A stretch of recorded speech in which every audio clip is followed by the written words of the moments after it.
یہ کسی نے سوال کیا السلام علیکم. وعلیکم السلام ورحمۃ اللہ وبرکاتہ. استاد جی اذان، ایک تو آذان نہیں ہے، یہ لفظ آذان نہیں ہے، اذان ہے. اذان الف مدہ نہیں ہے، اذان ہے بس. آذان تو کانوں کو کہتے ہیں، اذن ان کی جمع آذان. سمجھ آگے کہ نہیں؟ تو آذان نہیں ہے، 90% لوگ آذان لکھتے ہیں، اذان ہے. سمجھ آگے کہ نہیں ہے؟ ہاں، ایک تو یہ لکھ کر اذان کے وقت قرآن مجید پڑھنا کیسا ہے، پہلا سوال. اور دوسرا سوال، نمازی آدمی اگر نماز پڑھ رہا ہو تو کتنی دور سے گزرنا چاہیے؟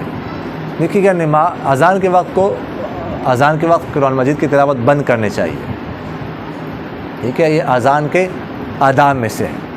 گفتگو بند کرنے چاہیے، یہ اذان کے آداب میں سے ہے.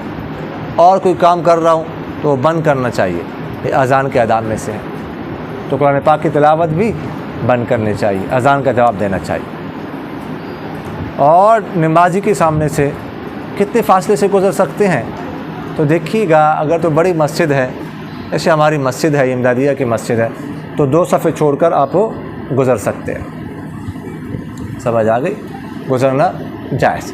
البتہ اگر چھوٹی مسجد ہو تو پھر اس صورت میں جو ہے وہ آگے سے نہیں گزر سکتے. اس طرح اگر صحرا میں کوئی نماز پڑھ رہے ہیں تو بھی کچھ فاصلے سے جو ہے نا، جیسے میں نے آپ سے عرض کیا، گزرنا جائز ہے. سمجھ آ گئی کہ نہیں ہے؟ تو یہ ہے جی.